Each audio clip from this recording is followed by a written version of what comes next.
Capital income సంబంధించిన ఇష్యూలో మనం బాగా వెనకబడి ఉన్నాం అనేది తులసిరెడ్డి గారు మాట. ఇంకోటి అంటే ముఖ్యంగా మనకి డాలర్ కంపారిజన్లో ఇప్పుడు అంటే ప్రతి దేశం కూడా ఇంకో దేశంతో ఇంటర్నల్గానో ఎక్స్టర్నల్గానో ట్రేడ్స్లో అన్నిట్లో ఇన్వాల్వ్ అయినారు. ఇప్పుడు మనం కృష్ణారెడ్డి గారిని అడుగుదాం, క్లారిటీ తీసుకుందాం.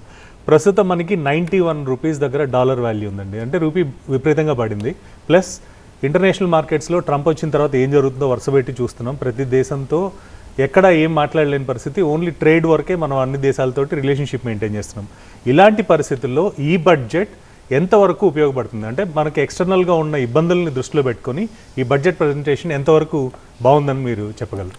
చాలా మంచి ప్రశ్న అండి. మనం ముఖ్యంగా ఒక దేశ ఆర్థిక వ్యవస్థను పోల్చేటప్పుడు పర్చేసింగ్ పవర్ ప్యారిటీని తీసుకోవాలి పర్ క్యాపిటల్ ఇన్కమ్ కన్నా కూడా. ఎందుకంటే మనందరికీ తెలుసు ఇవాళ ఒక వైద్యం ఎంత కాస్ట్లీ, ఒక ఎడ్యుకేషన్ ఎంత కాస్ట్లీ అమెరికా లాంటి దేశాల్లో మనం చూసినప్పుడు మనకు తెలిసిపోతుంది. ఎక్కడ మనం జనరల్గా ట్రావెల్కి వెళ్ళినప్పుడు కూడా ఎక్కడ ఏదైనా చిన్న హోటల్లో రెస్టారెంట్లో భోజనం చేయాలన్నా కూడా అక్కడ ఉండేటువంటి డాలర్ రూపీస్లో మన రూపాయితో పోల్చుకున్నప్పుడు ఉంటాం. మన పర్ క్యాపిటల్ ఇన్కంలో వెనుకబడిన పర్చేసింగ్ పవర్ ప్యారిటీ అనేది అయితే ఉంటుందో దాంట్లో భారతదేశం ముందంజలోనే ఉంది. First number 1.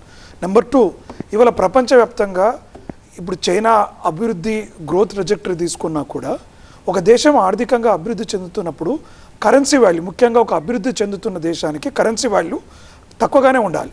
చైనా చాలాసార్లు డివాల్యుయేషన్ ఆఫ్ కరెన్సీ చేసింది. అంటే వాళ్ళకు చట్టబద్ధంగా వాళ్ళు డివాల్యూ కరెన్సీని చేసి అంతర్జాతీయంగా వారి వస్తు సేవలను పెంచుకోవడానికి చేశారు. ఇవాళ మనకున్న పరిస్థితి ఏంటంటే ట్రంప్ ఒకవైపు టారిఫ్లను పెంచేశాడు. దానివల్ల ఏమవుతుంది, మన వస్తు సేవల ధరలు మార్కెట్లో అధికంగా ఉంటాయి.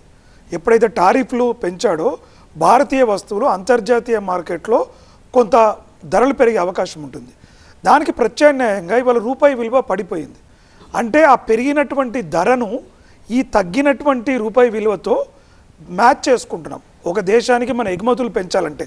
అందుకని ఇవాళ రూపాయి విలువ ఇంత పడిపోయినప్పటికి కూడా అదే IMF గణాంకాల ప్రకారం ప్రపంచ దేశాలలో అత్యధికంగా ఆర్థికంగా వృద్ధి రేటు నమోదు చేస్తున్న దేశం ఏదైనా ఉందంటే భారతదేశం. కోవిడ్ తర్వాత కానీ ఈ రోజు వరకు కూడా 6+% ముందుకు వెళ్తున్న పరిస్థితి మనం గమనిస్తున్నాం. కాబట్టి ఇక్కడ ఉన్నటువంటి కరెన్సీ వాల్యూని మనం నేరుగా చూడాల్సిన లేదు. మనం డివాల్యూ చేయకుండా న్యాచురల్గా కరెన్సీ అనేటువంటిది డిప్రిషియేట్ అవుతుంది. డిప్రిసియేషన్కి డివాల్యూకి డిఫరెన్స్ ఉంటుంది. డివాల్యుయేషన్ అనేటువంటిది కానీ ఇక్కడ ఒక ముఖ్యమైన విషయం ఏంటంటే మనం ఎక్స్పోర్ట్స్ కన్నా ఇంపోర్ట్స్ ఎక్కువ చేసుకోవడం వల్ల మన రూపీ డిప్రిషియేట్ అవుతుంది అనేది అందరికి తెలిసిన విషయమే. ఈ బడ్జెట్లో మనం ఎక్స్పోర్ట్స్ పెంచుకోవడానికి వెసులుబాట్లు కావచ్చు, అవకాశాలు కావచ్చు, ఎంతవరకు కవర్ చేశారంటే? దీంట్లో ఒక చిన్న క్లారిఫికేషన్ అంటే ముఖ్యంగా మీకు పెట్రో డాలర్ వల్ల డాలర్ యొక్క పెత్తనం పెరుగుతుంది. మనం భారతదేశం నుంచి అమెరికాకి ఎక్కువ ఎగుమతులు చేస్తున్నాం. మనం ట్రేడ్ సర్ప్లస్లో ఉన్నాం. అంటే అమెరికా మన దగ్గర నుంచి ఎక్కువగా ఉంటుంది, మనం తక్కువ ఇంపోర్ట్ చేసుకుంటున్నాం అమెరికా నుంచి తీసుకున్నప్పుడు. మొత్తం ప్రపంచవ్యాప్తంగా భారత్ అమెరికాతో పోల్చినప్పుడు ప్రపంచవ్యాప్తంగా తీసుకున్నప్పుడు ఏంటంటే డాలర్ పెత్తనానికి కారణం పెట్రో డాలర్. గల్ఫ్ కంట్రీస్తో, సౌదీ అరేబియాతో వారు చేసుకున్నటువంటి ఒప్పందాల కారణంగా ఆ రూపీ అనేటువంటిది బలమైనటువంటి డాలర్ అనేటువంటిది బలమైన రూపాయిగా డాలర్గా నిలదొక్కొని పోయింది. కాబట్టి ఇవాళ బడ్జెట్ మొత్తం కూడా దేశంలో ఒక సమూలమైన మార్పులని తీసుకొచ్చే విధంగా ప్రతి వాడికి ఈ సాంకేతిక పరిజ్ఞానం అంటే ప్రపంచంలో నేరుగా వేగంగా అభివృద్ధి చెందుతున్న శాస్త్ర సాంకేతిక పరిజ్ఞానాన్ని సామాన్యులకు అందించే క్రమంలో మనం చూస్తున్నాం. ఒకవేళ ఎలక్షన్ మేనిఫెస్టో కానీ ఇక్కడ ఒక గ్యాప్ కనిపిస్తుందండి. ఎందుకంటే మీరు ఇప్పుడే అన్నారు పెట్రో డాలర్ వల్ల మనకి రూపీ డిప్రిషియేట్ అవుతుందని. కానీ ఎలక్ట్రికల్ వెహికల్స్కి సంబంధించి కావచ్చు, లేకపోతే గ్రీన్ ఎనర్జీకి సంబంధించి కావచ్చు, వాటి గురించి ఎక్కువగా ఈ బడ్జెట్లో ఎక్కడ ప్రస్తావన జరగలేదు. అండ్ న్యూక్లియర్ ఎనర్జీ గురించి మాత్రమే ఒక రోడ్ మ్యాప్ క్రియేట్ చేస్తున్నారు. సో దీన్ని ఎలా చూడాలి? అంటే మనకు పెట్రోల్ ఇంపోర్ట్ చేసుకోవడం తగ్గించుకోవడానికి ఈ బడ్జెట్లో ఎలాంటి అవకాశం ఉంది? ఈ బడ్జెట్లో మనకి ఇప్పటివరకు అయితే మీరు అన్నట్టుగా పెద్దగా ఈ ఎలక్ట్రికల్ వెహికల్స్ పైన కూడా అందరూ కొంచెం ఆశించారు. మరింత సబ్సిడీ పెరగవచ్చు, ట్యాక్స్ రేటు తగ్గించవచ్చు అనేటువంటి ఆశ ఈవీ వెహికల్స్ పైన ఉండే.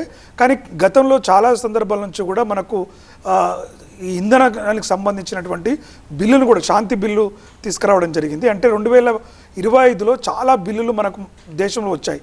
VGB రామ్ బిల్లు కావచ్చు, బడ్జెట్కు సంబంధం లేకుండా GST రేట్స్ని కట్ చేయడం కావచ్చు. ఇట్లా ఒక దేశంలో ఈ క్లీన్ ఎనర్జీకి సంబంధించి కూడా సూర్యఘర్ వంశ యోజన లాంటి స్కీములు పెద్ద ఎత్తున అంటే డీసెంట్రలైజ్డ్ ఉత్పత్తికి కాన్సన్ట్రేటెడ్ ఉత్పత్తి మనం చాలా సందర్భాలు ఏం చూస్తామంటే పెద్ద ఎత్తున మాస్ స్కేల్లో పెద్ద పెద్ద యూనిట్లను పెట్టి ఉత్పత్తి చేయాలనుకున్న కన్నా ఒక ఇండివిజువల్ లెవెల్లో ఒక ఇంటి నుంచి ఒక కుటుంబం నుంచి, అందుకనే దీంట్లో చెప్పారు 3 కర్తవ్యాలు ఉన్నాయనేటువంటి మన బడ్జెట్లో కూడా 3 కర్తవ్యాస్ అని.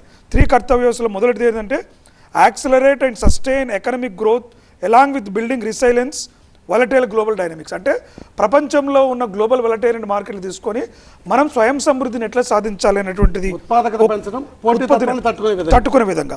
ఇంకొకటి ఏంది, fulfil aspirations of people, build there capacity. వాళ్ళలో కొనుగోలు చేసే శక్తిని, పని చేసే సామర్థ్యాన్ని ఈ ప్రభుత్వం మొదటి నుంచి చెప్తుంది.